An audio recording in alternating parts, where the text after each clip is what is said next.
Le ficus a besoin d'une pièce lumineuse mais ne doit pas être exposé au soleil direct. Elle a besoin d'un arrosage d'éclatères et sèche, mais sans excès, c'est-à-dire une fois par semaine. Le ficus est donc facile d'entretien. Il a un feuillage persistant de couleur vert les blancs panachés qui peut illuminer une pièce. Elle peut atteindre 3 mètres de hauteur. Elle apporte un peu de nature dans votre maison ou appartement. L'asplenium n'aime pas le soleil direct, bassiner fréquemment et ne pas laisser la motte se dessécher puis vider systématiquement la secoupe. Plante qui demande une lumière moyenne toute l'année, ce qui correspond bien à la majorité des appartements, pour apporter une touche exotique. Le chou d'ornement est une plante originaire d'Asie. Elle va grandir, mais pas plus de 40 cm.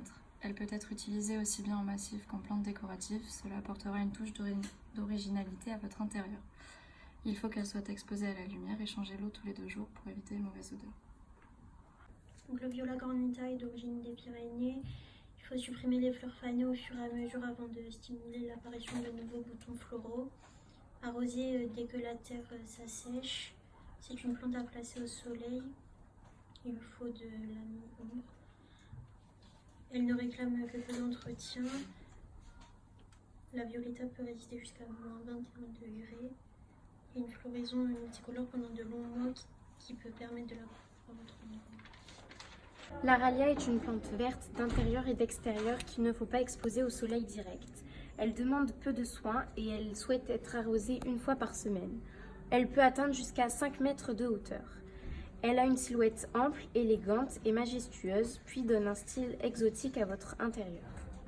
Le capsicum, plus connu sous le nom de piment d'ornement, est une petite plante pouvant mesurer de 20 à 40 cm. Elle possède des feuilles vertes brillantes et de petits fruits qui changent de couleur en arrivant à maturité, de violet à rouge.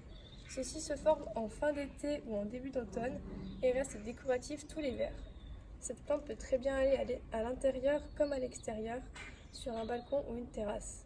Il faudra le protéger des courants d'air froid et arroser très régulièrement. C'est une plante qui embellira en donnant de la couleur à n'importe quelle pièce. Attention, les fruits ne sont pas comestibles, leur intérêt est exclusivement ornemental. La cordyline terminalis, plus appelée sous le nom de cordyline, est une plante verte d'extérieur qui nécessite des soins réguliers.